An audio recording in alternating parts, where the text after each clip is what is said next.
안녕하십니까. 이렇게 울산항 세일링 포럼이라는 뜻깊은 자리에 초대해 주셔서 진심으로 감사드립니다. 그리고 또한 오늘 참여해 주신 여러분들 진심으로 감사드립니다. 저는 울산항만공사 기획조정실에서 근무하고 있는 복지윤 주임입니다. 네. 그리고 네. 예, 소개드리겠습니다. 울산항만공사 물류전략실의 이무수 차장이고요. 오늘 사실 이런 자리를 처음 가져서 되게 두려움도 있고 낯선 기분에 왔는데 사실 제가 이제 인문학적인 부분들이 굉장히 많으셔가지고 제가 오늘 어떤 이야기를 해드려야 될까 되게 고민 많이 했는데요. 솔직히 좀 다행스럽습니다. 제가 원래 공대를 나와서 통업을 하고 울산항을 제가 2007년부터 공사에 근무하면서 이제 이 신항 개발에 직접 참여해서 여러 가지 일들을 좀 했는데 그런 제 경험담도 좀 소개를 해드리고 사실 울산항에 대해서 물동형이 어떤지 저떤지 이런 이야기 아무리 해봐야 크게 와닿지는 않을 것 같습니다. 그래서 그런 위주로 조금 설명드리고 그다음에 울산항이 지금 이제 에너지 전환 시대에 맞서 다가오는 이 시대에 어떻게 적응하고 좀 변해갈 건지에 대한 이야기도 간략하게 좀 소개시켜드리겠습니다.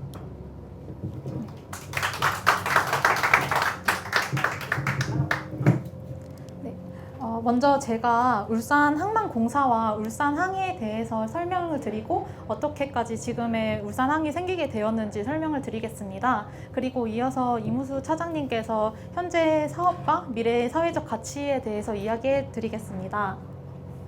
네. 먼저 항만공사가 어떤 일을 하시는지 모를 것 같아서 간략하게 설명드리겠습니다. 항만공사가 설립되기 이전에는 지방해양수산청에서 항만의 개발과 운영, 관리를 모두 담당했었습니다. 그러나 중국이 급격하게 성장하고 그에 따라 물동량이 급격하게 증가함에 따라서 우리나라도 항만의 경쟁력과 전문성을 갖추고자 설립되었습니다. 현재 국내에는 보시다시피 부산, 인천, 울산, 여수광양 총 4개의 항만공사가 설립되어 있습니다. 네, 그중에서 오늘 방문해주신 울산항만공사는 동북아 액체물류 중심 항만이라는 목표를 가지고 2007년 7월 5일 설립된 올해로 15주년을 맞이한 국가 공기업입니다. 네, 울산항은 한반도 동남단에 위치해서 일본, 중국, 러시아, 북한과 굉장히 가까운 동북아 해상 물류의 중심지입니다. 또한 울산항 자체가 기후가 굉장히 온화하고 수심이 깊고 조수간만의 차가 적기 때문에 이제 항만으로서는 최고의 여건을 가졌다고 보시면 됩니다. 또한 울산항은 물동량의 80%가 오늘 오시면서 보셨는지 모르겠지만 80% 이상이 액체 화물입니다. 따라서 국내에서 가장 큰 액체 화물을 처리하고 있는 항만이기도 합니다.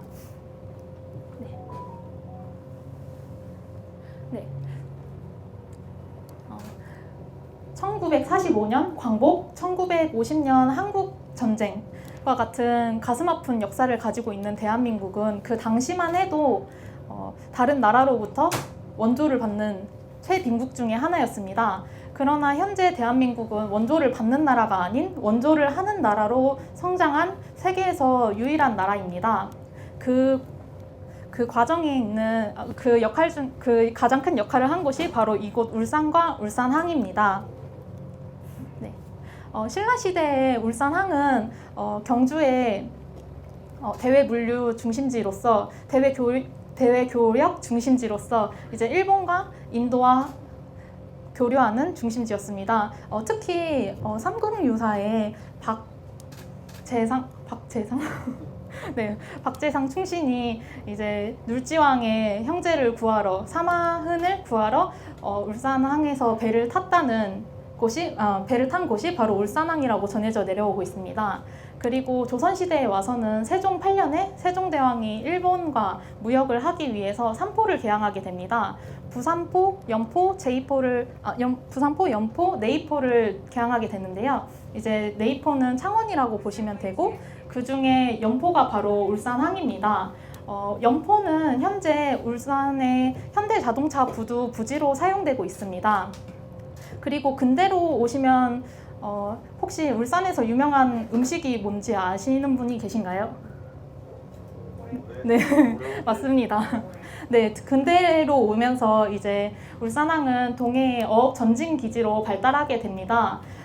그리고 바로 이곳 장생포에 장생포는 포경업이 가장 유명해지면서 일본과 미국의 포경선이 와서 함께 포경업을 중심으로 하는 항이 됩니다. 그리고 현대에는 여러분도 아시다시피 국내 최대의 액체 화물 중심지로 성장하게 되었고, 배후에는 이제 정유회사, 조선사, 자동차사, 액체 화물 터미널사를 지원하고 있는 항만으로 성장하게 되었습니다.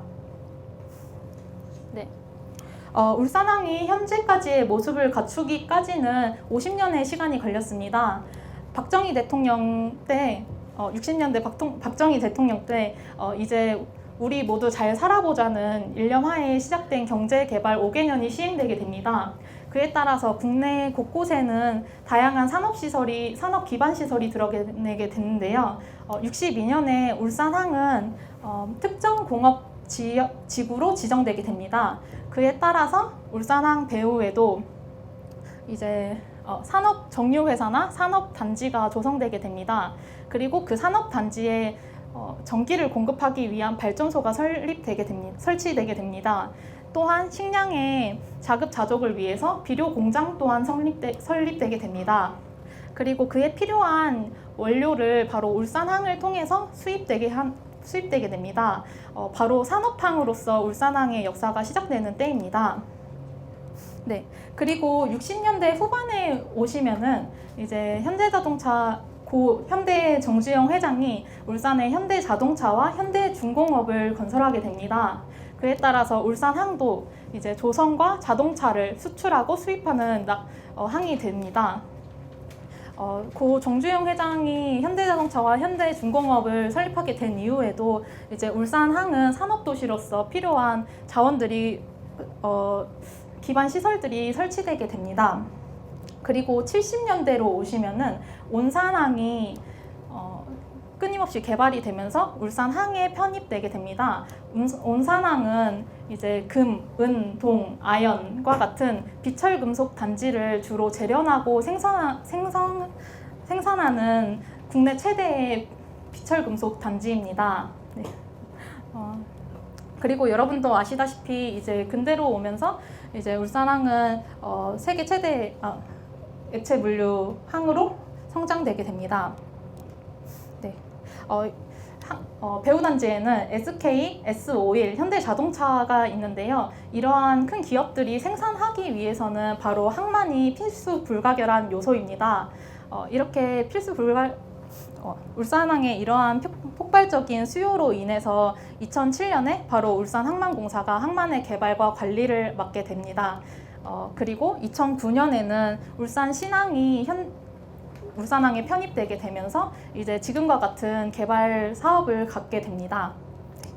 50년 전만 해도 연간 100만 톤을 수출하고 수입하는 항이었는데요. 현재는 연간 2억 톤을 수출하고 수입하는 항이 되었습니다. 50년 전보다 현재는 200배의 물동량이 증가하고 현재 지금 보시는 것처럼 울산항의 모습을 갖추게 되었습니다. 그리고 이렇게 보시면서 궁금한 시설이 있으시면 질문해 주시면 감사하겠습니다. 네.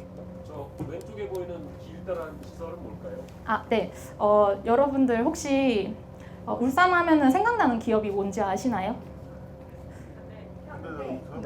SK. 네, SK가 많은 분들이 울산하면 생각나는 기업을 현대라고 말씀해 주시는데요. 이제 아까 말씀드렸다시피 울산항은 물동량의 80% 이상이 액체 화물이다 보니까 저희 입장에서는 정유사인 SK가 가장 큰 고객입니다.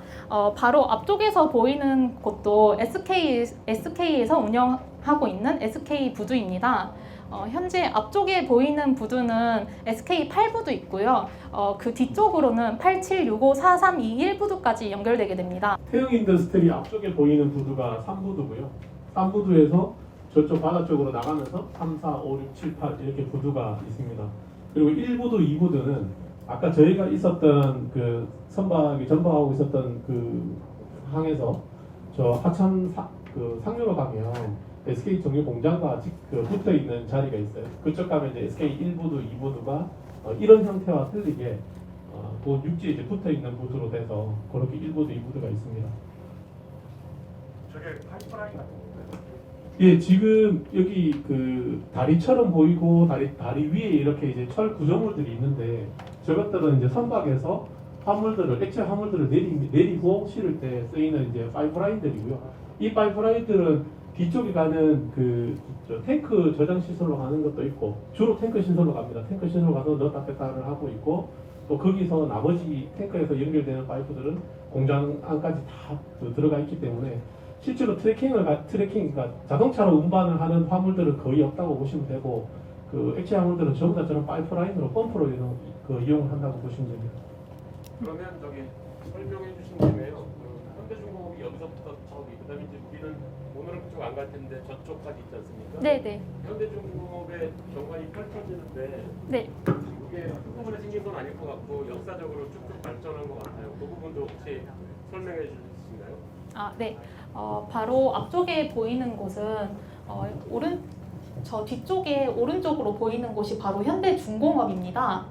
그리고 지금 저희가 있는 곳은 울산 본항이거든요. 그리고 저 뒤로 산을 넘어서 가면은 있는 항이 바로 미포항입니다. 울산항의 미포항은 이제 현대중공업이나 현대조선으로부터 조선에게 이제 필요한 선박을 건조하는 데 필요한 자재들을 공급하는 항입니다. 네. 추가로 좀 설명을 드리면 지금 저 아래쪽부터 그냥 시선을 저 아래쪽부터 이제 왼쪽으로 북쪽으로 올려볼게요. 저기 큰 크레인 두 개가 보이시는 저쪽 부두가 현대중공업 부두입니다. 그러니까 아까 저 진행자분께서 아까 말미의 눈물이라고 이야기하셨는데 저기에 1000톤짜리 크레인이 있습니다. 네. 저 큰 1000톤짜리 크레인이 사실 아까 말미에서 1달러 주고 사왔다라는 그 크레인이 지금 설치되어 있는 거고요. 그 크레인 옆에 해상 크레인 크게 보이시는 크레인이 있습니다. 저게 이제 10,000톤짜리인데 아마 국내에는 저거보다 큰 해상 크레인은 없을 거예요. 그래서 저 현대중공업에서 육상에서 제작되는 블록들이나 이런 것들을 쉽게 들고 그 다음에 이제 암벽 도크나 이런 데다가 넣기 위해서 만든 그 해상 크레인이고 그쪽에서 이제 시설 왼쪽으로 이렇게 쭉 따라 올라오시면 크레인 첫 번째, 두 번째 지나서 왼쪽으로 이렇게 앞으로 정면으로 이렇게 보이시는 데가 미포조선일 겁니다. 미포조선에 있고 그 다음 왼쪽으로 쭉 가시면 지금 선박이 이제 탱크 선박들이 움직이고 있는데 저 HND 되어 있는 거 있지 않습니까? 저희가 이제 현대 미포입니다. 그리고 왼쪽으로 쭉 다시 돌아가면 크게 해상 교량이 보이는데 저게 이제 울산대교라고 아마 국내에서 최장 현수교일 겁니다. 저게 그 현대건설이 아마 실적을 쌓기 위해서 제가 알고 있기로는 비하인드 스토리로 보면 그 해외 진출하려면 실적들이 다 필요하니까 국내에서 이제 최장 현수교를 만들었고 민자 사업으로 진행을 해서 현재 이제 유료 도로로 이용되고 있습니다. 그리고 저기 울산대교 위쪽으로 가면은 현대자동차 부두가 나오는데 아까 말씀하셨던 현대자동차 부두는 현대자동차에서 나오는 수출되는 그 차량들을 선적하기 위해서 만들어진 부두고요. 저건 제가 알고 있기로는 현대의 고 회장, 돌아가신 회장님께서 워낙 급하셔가지고 정부의 허가를 안 받고 부두를 먼저 만들었어요. 그리고 준공하기 직전에 지방해양수련청에다가 서류를 넣고 준공을 한 그런 시설입니다. 그래서 네 맞습니다. 그래서 부두를 가보시면 여기 파이프로 되어 있는 거 있죠. 이런 파이프로 되어 있는 것처럼 이제 쟤는 그 파이프로 박은 다음에 위에 이제 우리 콘크리트 슬라브를 쳐가지고 그렇게 만들어진 부두고요. 육지에서 보는, 그러니까 바다에서 보는 거는 그게 다 연결되어 있는 건 아니고 그거는 이제 일정 부분 한 30-40m만 그렇게 돼 있고 뒤쪽은 이제 전부 다 제방을 쌓아서 매립을 하고 그게 이제 부지를 만드는 그런 형태의 부두입니다. 그래서 본항은 사실 이제 그 현대자동차 부두 왼쪽으로 이렇게 보면 울산 그 본항이 있는데 본항 안에는 이제 석탄부두부터 시작해서 1부두부터 9부두, 일반부두까지 이제 그런 한 11개 부두가 아마 있을 겁니다. 거기 그 부두 내에는 주로 이제 일반 화물들, 저희가 이제 액체 화물 말고 제지 원료로 쓰이는 펄프, 그다음에 사료, 그다음에 이제 뭐 아연 전개 같은 거, 뭐 이런 것들을 이제 움직이는 부두들이 있습니다. 그래서 여담으로 조금 이건 이제 제가 그냥 읽는 거 말고 그냥 보이는 대로 막 설명을 해드릴 테니까 좀 편하게 들으시고요. 네. 저 앞에 지금 이제 크레인 보면 옆에 이제 보면 노란색 그러니까 배가 보이시죠? 밑에 이제 주황색하고 노란색 배가. 저게 이제 현대중공업에서 현대중공업이 이제 한 10년 전만 해도 그 해상 플랜트, 그러니까 우리 그 석유를 뽑아내는 석유 시처 시설들을 굉장히 많이 발주를 했었거든요. 그래서 현대중공업도 그렇고 삼성중공업도 그렇고 대우도 그렇고 누더라도 출혈 경쟁을 해가지고 저가의 그 이제 플랜트, 해상 플랜트들을 막 수주를 했습니다. 사실 기술력이 없는 상태에서 수주를 했고 그것들을 이제 풀어가는 과정에 굉장히 이제 많은 비용을 지불을 했습니다. 지불을 하고 그러다 보니까 이게 조건 자체가 인도를 해줄 때 인도가 안 되면 그 배들을 안 가져가요. 그러니까 성과가 안 맞으면 안 맞거나 뭐 이렇게 계약이 하여튼 형태가 우리하고 좀 틀리긴 한데 그렇게 해서 이제 그 FPSO라고 하는 이제 해양 시추하는 그런 큰 해상 구조물들을 만들어 놓고 클레임을 걸어서 안 가져가니까 그걸 결국은 따안고 있고 그걸 나중에 이제 헐값에 그냥 팔아야 되는 그런 상황이었습니다. 근데 저기 앞에 보이는 아까 그 배는 그 산유물의 흔적입니다. 그게 뭐냐면 FPSO를 해상에다가 그 고정을 시켜놓고 원유 시추를 하게 되면 그 원유 시추를 하기 위해서는 육상에서 계속 뭐 식량이라든지 인력이라든지 이런 게 이제 추가로 공급이 돼야 되거든요. 그리고 그 계속 교대 근무를 하기 때문에 해상에 이제 사람이 자야 될 숙박 시설이 필요한 겁니다. 저 배가 그 배입니다.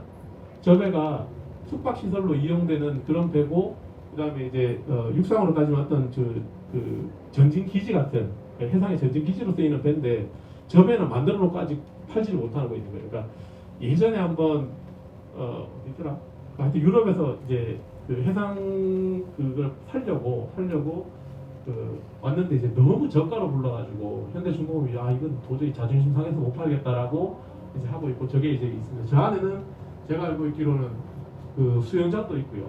그러니까 어지간히 육지에서 사람들이 쓸 수 있는 생활할 수 있는 그런 시설들이 다 편의 시설들이 돼 있고 저희가 이제 예전에 공사에서 한번 그 공사라기보다는 그냥 아이디어 차원에서 야 저거를 그럼 물산항에 띄워놓고 뭐 무슨 뭐 해상 호텔 이런 걸로 쓰면 어떨까 이런 고민도 한번 해본 적이 있거든요. 저희 건 아니지만 그냥 우스갯소리로 그런 거 한번 원래 해본 적이 저희가 이 있어요. 행사를 저기서 하고 싶어요.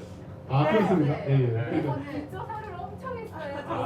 스포레 서울제사부터 시작해서 그 짜고 현대중공업에서 아마 잘 했으면 해줬을 수도 있을 것 같은데요. 아, 어차피 저희 팔아 먹어야 되는 배이기 때문에 그러면은 예. 다음 기회에 네, 한번 시도를 한번 해보시고 저기는 현대중공업에서도 이제 뭐 못 파는 배니까 그래도 뭐 홍보가 될 수 있으면은 뭐 국내 아니고 해외도 홍보되면은 사갈 사람이 있으면 사실 좋지 않을까 싶네요. 네. 그리고 이제 아까 말씀드린 자동차 부두에 저기 지금 들어오는 저기 카케리고요.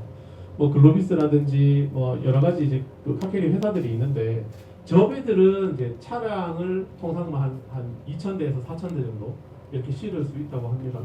그래서 다른 배하고 좀 틀리게 굉장히 각지고 이렇게 막 선형 자체가 이렇게 그 일반 이끈한 그 배가 아니고 약간 이제 상자 같은 그런 배 때문에 그러니까 물 위에 떠다니는 그냥 주차장이니까 그렇게 쉽게 생각하고 그렇게 생각하시면 돼요. 차는 많이 실어야 되고 그러다 보니까 층으로 이렇게 돼 있고 저 배에다가 이제 차를 싣기 위해서는 이제 일일이 사람들이 운전해가지고 배 안에 들어갔다가 세우고 또 그 사람이 한꺼번에 빠져나오고 그걸 이제 계속 반복해서 이렇게 합니다. 그러면 이제 저 배가 들어오면은 항구에는 수출되는 자동차가 내가 아프리카를 간다, 유럽을 간다, 어디를 간다 뭐 이렇게 이제 정해져 있습니다. 자기가 그러면 이제 거기에 맞게끔 실었다가 또 중간에 이제 이게 한 번에 못 가는 게 있으면 그 차를 실었다가 다른 항에 가서 내려놨다가 그 다른 배가 또 오면 그 차를 연계해서 또 싣고 가기도 하고 그렇게 돼 있습니다. 그래서 자동차 부두에 그러니까 부두를 나중에 이제 돌아서 저쪽 위에 갈 것 같은데 가보시면 자동차 위에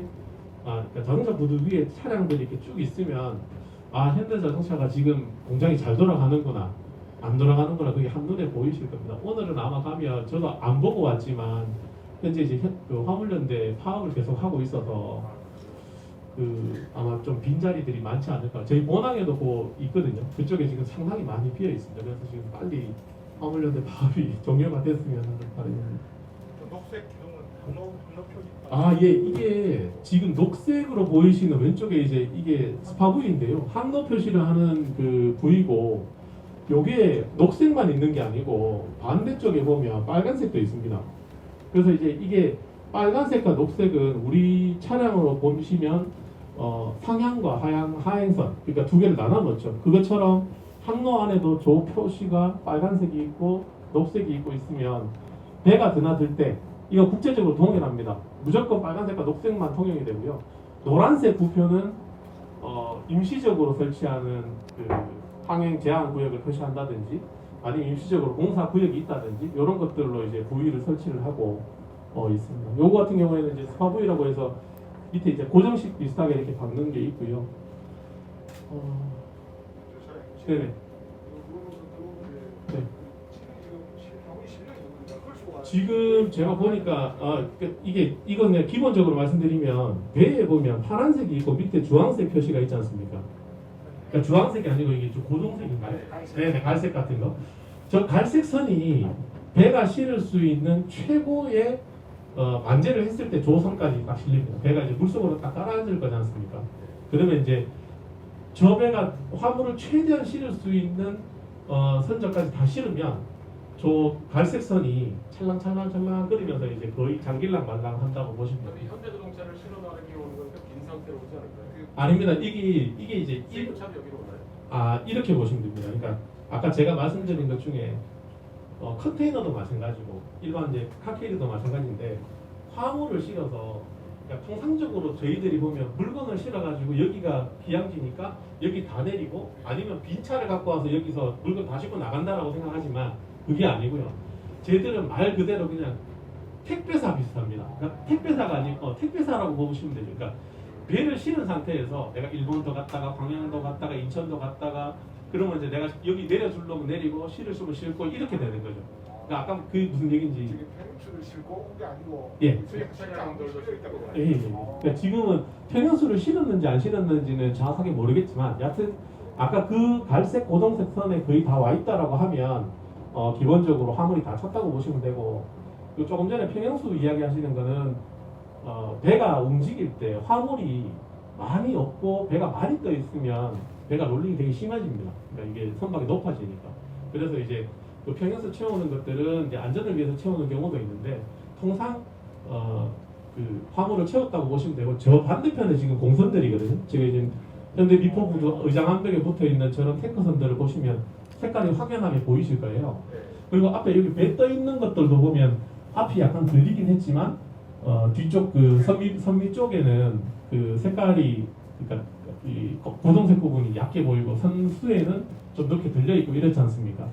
그럼 저렇게 돼 있는 배들은 내가 물건을 실을 수 있는 그 기시창이 남아 있는 거죠. 그럼 쟤는 저기 정박에 있다가 제가 이제 그 부두마다 내가 예약을 해놓지 않습니까? 내가 몇 시에 들어갈 거야라고 다 약속을 해놓으면 제가 그 시간이 되면 들어갈 거예요. 들어가면은 거기서 물건을 실으면 제가 이제 다시 닫아지겠죠. 그러면 이제 저게 적당히 실었는데 저게 들려 있다. 그럼 아까 말씀하신 대로 배가 이제 저렇게 다니면 좀 불편하니까 평형수나 이런 것들 넣어서 발라스트를 맞춘 거죠.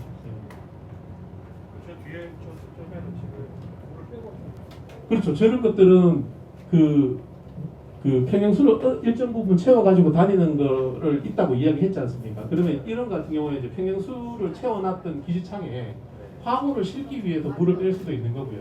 그러니까 여러 가지 이제 그런 사항들이 있을 때마다 저 발라스트를 조절을 하는 거예요. 그러면 지금 옥지은 주임님 말씀은 다 끝나신 건가요? 네, 저 중간에 궁금한 점 있으시면 계속 말씀해 주시면 됩니다. 끝나신 거예요? 예. 네. 네네. 그러면 말씀 좀 해주시고 또, 네. 또 우리 이무수 팀장님 말씀해 주실 부분이 있으면 또 말씀해 주시고. 저는 이무수 차장님께서 설명해 주신 거에 덧붙여서 설명을 좀 더 드리겠습니다. 가끔 견학을 오시면은 그럼 이거는 왜 이렇게 생겼어요? 이렇게 학생분들이 많이 물어봐 주세요. 근데 그 SK 부두는 이제 액체를 취급하는 항만이기 때문에 부두이기 때문에 이제 타 항만에서 보기 힘든 돌핀 부두로 이루어져 있습니다. 돌핀 부두는 쉽게 생각해 보시면은 일정한 수심이 확보되는 곳에서 그 철근 모양의 구조물을 꽂아서 이제 선박이 떠내려가지 않도록 계류시켜주는 선박 계류 시설입니다. 보시면은 이제 돌핀 부두는 따로 암벽을 건설할 필요가 없기 때문에 이제 건설 측면에서 비용이 좀 절감된다는 특징을 가지고 있습니다. 네, 그 추가적으로 말씀드리면 이런 이제 액체 보드들, 그러니까 우리가 액체 우리가 쉽게 이야기하는 기름 종류, 그다음에 화학 제품들 이런 것들은 이제 배가 붓고 내리고 할 때 양하역하는 그 시설들이 전부 다 펌프로 이루어지거든요. 그러다 보니까 사실 육지에 내려서 트레킹으로 움직이거나 아니면 어디 쌓아놓거나 이런 시설들이 필요가 없는 거예요. 그러니까 굳이 육지에 바로 붙여가지고 얘를 매립을 해서 수심을 맞추는 그런 행위들을 다 하고 돈을 들여서 할 필요가 없는 거죠. 수심이 나오는 데까지 교량처럼 생긴 그 트러스 구조물들을 쭉 연결해 오고 수심이 나오는 지역에다가 배가 붙을 수 있게 그냥 시설만 하면 나머지는 펌프로서 이제 양하역이 되니까 이제 비용적인 부분은 상당히 이제 그 세이브가 되는 겁니다. 그러니까 만약에 이런 것들은 SK 에너지나 아니면은 S-오일이나 이런 데는 이제 육지에 자기네들 탱크 시설들이 다 있으니까 이렇게 지금 하는 거고요. 지금 좀 이따가 이제 신항 쪽으로 가보시면 암벽 부두에 바로 탱크들이 보이는 시설들이 있습니다. 이거하고 틀리게. 그러니까 그런 것들은 아까 말씀드린 대로 이 사람들은 원료를 가지고 와서 물건을 만들어야 되니까 이제 공장하고 붙여서 그냥 연료를 공급하는 그러니까 연료를 이제 수입하고 수출입하는 그런 용도로만 쓰이는 거고, 좀 이따가 이제 신안 가서 보실 부두는 그러니까 탱크 터미널이라고 합니다. 그거는 말 그대로 액체 화물들을 가지고 창고업을 하는 형태예요. 그러니까 탱크를 지어놓고 야, 이 탱크에 내가 비어 있으니까 뭐 어떤 사람이 그러면 이제 그걸 보고 그러면 나 휘발유 거기다가 10,000리터만 좀 채워놓을게요. 나중에 2달 뒤에 찾아갈게요. 이런 거죠. 그러니까 그렇게 하면 그 탱크를 2달 동안 빌려주고 돈을 받고, 또 그런 것도 있을 수 있고, 아니면 내가 S-오일 그 기름을 하는데 옥탄가가 좀 낮아. 그러면 옥탄가를 좀 높일 수 있는 황을 좀 더 넣어줬으면 좋겠어. 이러면 이제 그런 탱크에다가 또 그거를 섞어가지고 또 블렌딩이라고 하는데 그런 블렌딩을 해가지고 할 수도 있고, 그러니까 그런 업을 하는 게 이제 탱크 터미널 사들입니다. 그래서 이제 과거부터 울산 본항에 가보시면 그 보팍이라는 회사가 있거든요. 이게 네덜란드 회사인데 이 보팍이라는 회사는 유럽에서 이런 무역, 그러니까 이 액체 화물들의 무역을 하는 것들을 한 400년 정도 됐나? 하여튼 네덜란드가 상업이 되게 발달한 나라잖아요. 거기서 네덜란드인들이 만든 회사가 보팍이라는 회사인데 기업이 한 400년 가까이 됐을 거예요.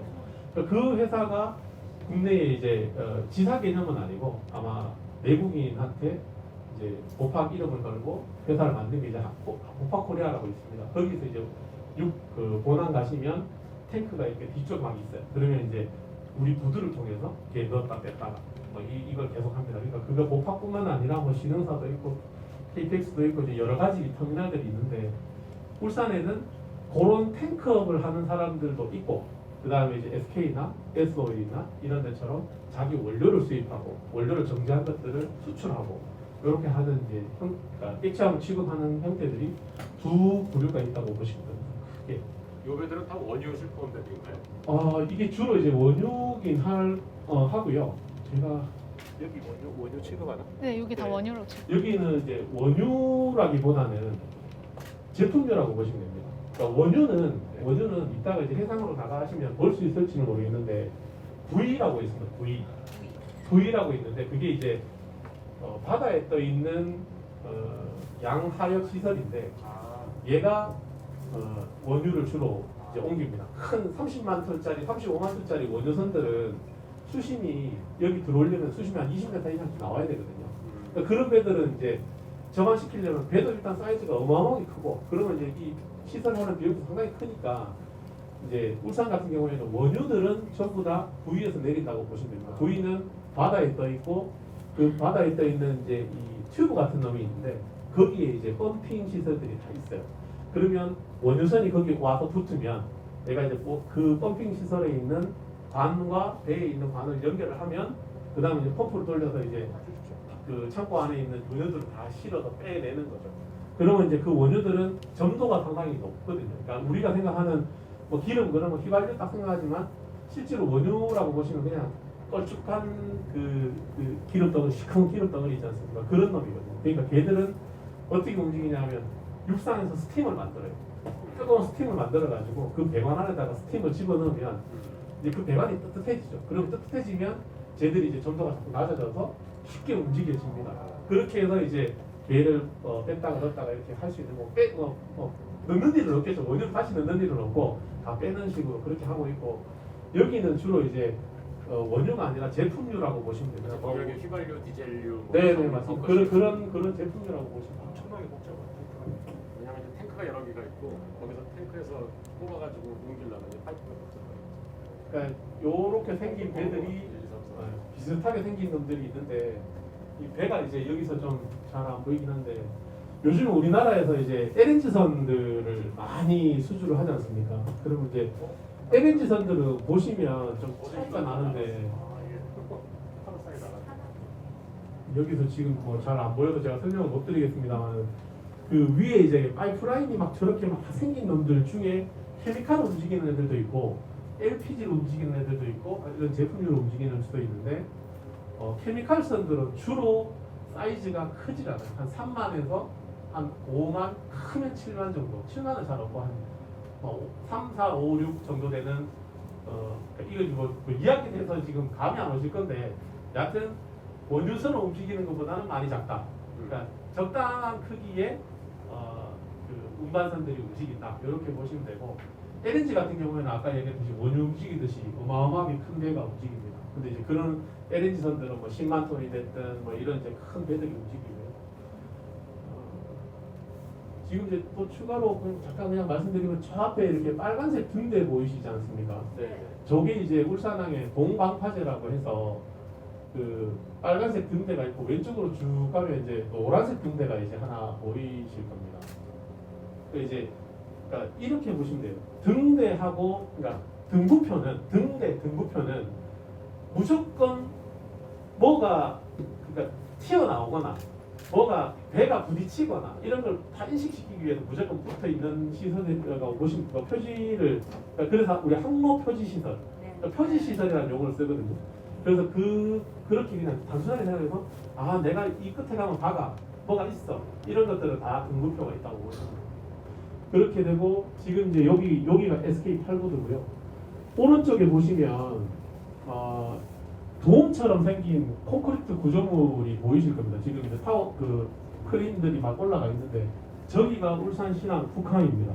울산신항 북항인데 저기가 그러니까 2010년도, 2009년도부터 시작해서 이제 뭐 혹시나 들어보셨을지는 모르겠지만 울산에 오일허브라는 사업이 진행이 되고 있거든요.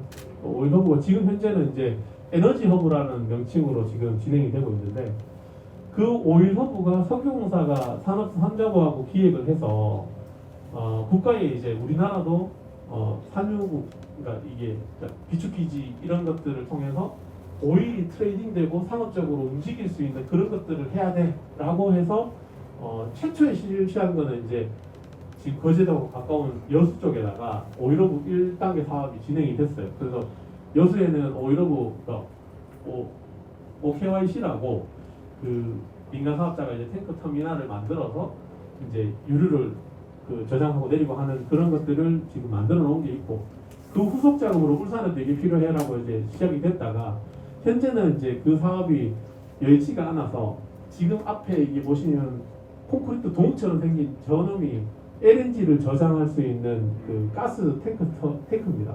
그러니까 요거는 요 사업은 이제 그래서 석유공사하고 SK 가스하고 그다음에 이제 일본의 MOLCT라는 이제 그 석유화학 제품 운반하 그러니까 취급하는 그 회사하고 지분을 투자를 해서 여기 오일허브 1단계 부지에다가 본인들이 사업을 지금 하고 있습니다. 그래서 지금 여기 보이시는 탱크는 LNG를 저장할 수 있는 탱크고요. LNG는 뭐 다들 아시겠지만 극저온으로 내려가야지 얘가 이제 액화가 됩니다. 그래서 우리 선박을 만들 때도 이제 이제 기체 상태에 있는 놈을 그 액체로 만들어 가지고 저장했던 그 기술이 이제 뭐 어디 뭐 프랑스 거냐 해서 로얄티를 얼마 준다 뭐 이런 게 있잖아요. 그만큼 이제 이 탱크 자체도 그 저장을 해서 기화시켰다가 다시 이제 그걸 액화시켰다가 하는 그런 설비들이 여기서는 안 보이는데 그 설비들이 저기 사실 굉장히 중요한 설비들이거든요. 그러니까 그렇게 되고 이거는 질문이 있는데요. 지금 에너지에 대해서 계속 이야기해 주시고 계시잖아요. 지금 그린 에너지 전환 이슈가 있잖아요. 탄소 제로, 탄소 저감 이런 것들로. 그래서 창원이랑 울산의 경우에 수소 에너지에 대한 그 전략적인 부분이 있던데 울산의 경우 수소 에너지는 지금 어떤 식으로 개발 준비 중인지. 이제 말씀드리겠습니다. 지금 이제 발표 자료 안에 일부 조금 있는데 사실 그냥 현장을 보면서 그냥 이 발표 자료 안 보고 제가 이야기하는 것들 있고 머리에 그냥 이런 거구나라고 그림을 한번 그려보는 게 사실 제가 봤을 때는 오늘 이게 훨씬 좋지 않겠나라는 생각이 들거든요. 그래서 그냥 편안하게 말씀을 드릴게요. 지금 보고 있는 저기 LNG 탱크 터미널이 있고 이 뒤쪽으로도 이제 육상 부지가 조금 보일 겁니다. 저 뒤에 회색으로 보이는 이제 탱크가 있고 그 사이에 땅이 이렇게 있거든요. 그 회색으로 있는 데는 울산화력본부라고 한국동서발전소입니다. 발전소. 그리고 앞쪽으로 이제 부지가 땅이 있는데 저기에 이제 뭘 할 거냐면 LNG를 수소 같은 경우에는 이제 취득할 수 있는 방법이 석유화학공단이나 이런 데서 이제 화학 정제품을 만들거나 아니면 화학 제품을 만들면서 발생하는 구생수소라는 게 있고요. 그걸 통상 이제 블루수소라고 구생수소라고 얘기하고 그 이제 블루수소라고 하는 거는 LNG는 여기서 탄소를 떼내면 수소가 나옵니다. 그래서 LNG를 개질하면 수소가 만들어집니다. 근데 문제는 뭐냐면 그렇게 해서 수소를 만들어서 수소 연료 전지화 시킨 거 가지고 우리가 전력을 생산해서 쓰면 깨끗하게 될 것 같지만 LNG에서 내가 수소만 채취하고 나면 탄소가 다 남으니까 결국은 온실가스인 탄소가 배출이 돼야 되는 거죠. 그래서 지금 추가적으로 또 막 각광받는 기술이 그 수소를 떼내고 남은 탄소를 채집을 해서 그 액화탄산을 만들거나 그 탄소를 가지고 뭔가 다른 재료를 만들거나 뭐 이런 걸 하기 위해서 탄소 포집하는 기술이 있습니다. 그거를 이제 지금 요새 한창 또 각광받고 있고요. 지금 울산 같은 경우에는 이제 아까 저희가 서두에도 말씀드렸다시피 에너지 전환이 되는 이 이제 초입 단계라고 저도 느껴지거든요. 그러니까 석유화학을 하시는 SK나 S오일이나 이런 데도 지금 보면 뭐 기사들이 조금씩 나는데 향후에는 내가 수소나 이런 거 에너지 대전환시대에 맞춰서 뭔가 사업 형태를 바꾸겠다, 포트폴리오를 다시 구성하겠다, 뭐 이런 이야기들이 나옵니다. 그러니까 그 이야기가 나오는 이제 이유를 보면 화석 에너지를 가지고 평생 먹고 살기에는 이제 시대가 지난 거고 그렇다고 해서 화석 에너지를 포기하는 건 아닙니다. 이 결국은 탄소 중립을 하기 위해서는 화석 에너지와 신재생 에너지를 적정하게 포트폴리오를 잘 짜가지고 결국은 탄소 배출이 0이 되게끔 만드는 거예요. 탄소 배출하지만 내가 결국은 탄소 배출 안 하는 양도, 그러니까 탄소 포집해서 없애는 양도 생각을 하면 기존에 있는 거를 잘 유지해서 탄소 재료를 만들다 보면 지구 온난화가 멈췄을 거야 라는 게 개념입니다. 그래서 울산 같은 경우에 지금 이제 이 오일로그 1단계가 있고 조금 더 지나가면 저희가 이제 지금 건설 중인 울산 북신항 액체구두 터미널이 있습니다. 거기가 이제 어떻게 수소를 처음에 이제 할 거냐라고 고민을 해봤을 때 현재 수소를 움직일 수 있는 담아서 가지고 다니는 운반 장치가 없어요. 그러니까 여기 LNG 같은 경우에는 LNG 선에서 LNG를 퍼가지고 액화시켜가지고 얘를 움직여가지고 기지에 오면은 그걸 다시 그 기화시켜가지고 송출해서 내보내잖아요. 그런 시설이 현재 개발돼 있지 않습니다. 수소는. 그래서 사실 수소는 LNG보다 훨씬 더 급저온으로 내려가야 되기 때문에 기술이 훨씬 어렵고요. 그래서 현재는 현대중공업에서 이 수소에 대한 것보다 수소가 그러니까 일단 이제 이 캐리어 개념으로 어떤 물질을 선택했냐면 암모니아를 선택을 했어요. 그러니까 암모니아는 수소를 다 끼고 있는데 되게 분리가 쉽습니다. 운반하기도 편하고 현재 암모니아는 그냥 우리 워낙에도 암모니아를 취급하는 롯데 전기이 있거든요. 거기서 이제 암모니아를 수입을 해오고 수출하기도 하고 하기 때문에 암모니아를 가지고 분리해내면 아까 이제 수소를 많은 양의 수소를 담아가지고 내가 분리만 하면 수소를 쓸 수가 있어요. 그래서 현재는 수소를 움직일 수 있는 캐리어는 암모니아다. 그래서 암모니아 터미널이 이제 만들어지려고 하는 그런 상황입니다. 근데 울산 같은 경우는 약간 액체 터미널이나 여기서 이제 이 수소하고 연계시켜서 그 사업을 하려고 하는 구상이 뭐냐면 저 액체 부두에는 아까 암모니아가 됐든 수소, 그러니까 원수소가 됐든 쟤를 움직여 와서 우리가 수입을 하면 저기에서 받아서 이 동서발전, 울산 화력본부 있지 않습니까? 여기에 이제 발전을 할 때 우리가 통상 발전하면 석탄하고 그다음 기름 떼기도 하고 원자력 넣고 이렇게 하잖아요. 여기는 이제 주로 다 기름을 떼는 발전소고 그다음에 가스가 하나 있고 이렇습니다. 근데 이제 요즘에 LNG 화력 발전을 많이 하잖아요. 근데 LNG 화력 발전을 하면서 수소를 그냥 같이 집어넣는 겁니다. 연료로.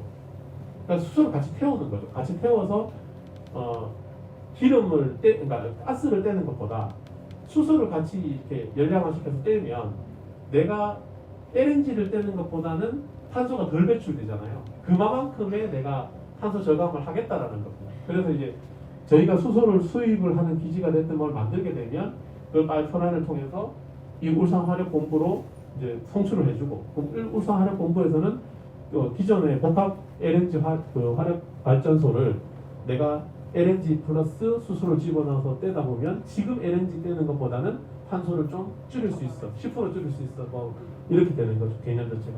그렇게 해서 이제 그 기본적인 아이템을 가지고 그 작년 수소경제위원회에 그 안건으로 올라가서 그런 컨셉 자체는 이제 그 안건에서 이제 심의에서 확정이 되어 있는 상태고요.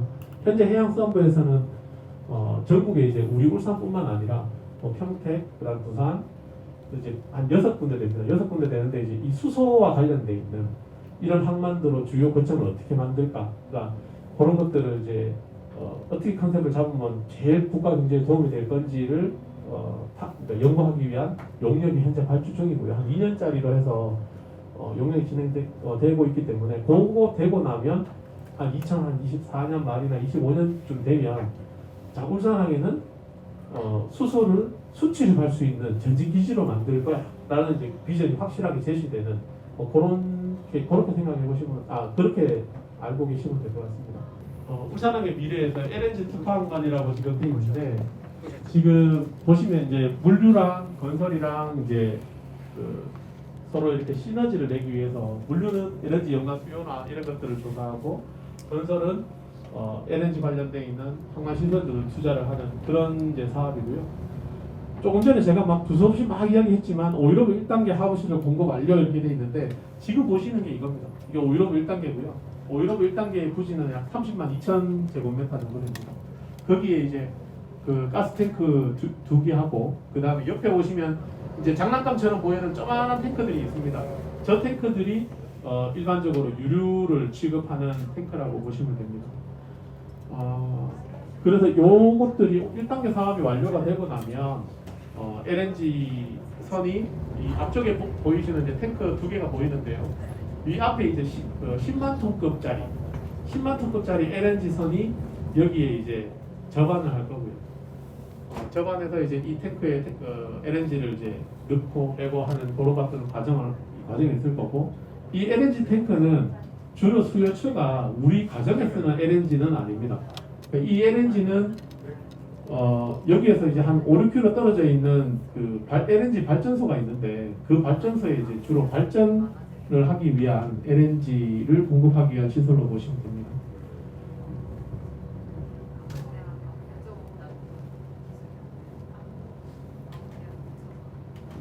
그리고 아까 그 수소 관련돼서 이야기를 제가 막 또 두서없이 이야기를 했습니다만 이 탱크 뒤쪽으로 보시면 저희 항만 배후단지가 있는데요. 거기 항만 배후단지 209 쪽 안에는 SK 가스가 현재 이제 입주업체로 선정이 돼서 사업을 추진하고 있는데 그 SK가 아까 말씀드렸던 그 우리 탄소 제로, 넷 제로를 위해서 본인들이 생각하는 그 탄소 포집이라든지 아니면 LNG를 액화시키기 위한 이제 그러니까 냉각시키기 위한 여러 가지 이제 온도들이 필요하니까 그런 열을 가지고 사업할 수 있는 것들을 또 구상을 하고 있고 그렇습니다.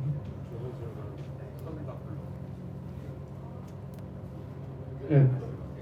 지금 이제 요 앞으로 지나가는 배가 이제 이 현대중공업이나 미포조선으로 가고 있는 이제 선박 블록들이고요. 이 블록들은 과거 한 몇 년 전만 해도 이런 블록들이 사실 울산항에 많이 안 보였었어요. 한동안 되게 침체기였거든요. 그래서 도크가 다 비고 울산 동구에 이제 주민들이 그러니까 이 원룸이나 이런 데가 되게 공실률이 높아지고 막 이런데 현재는 이제 저런 블록들이 너무 자주 보여서 좀 사실 위험합니다.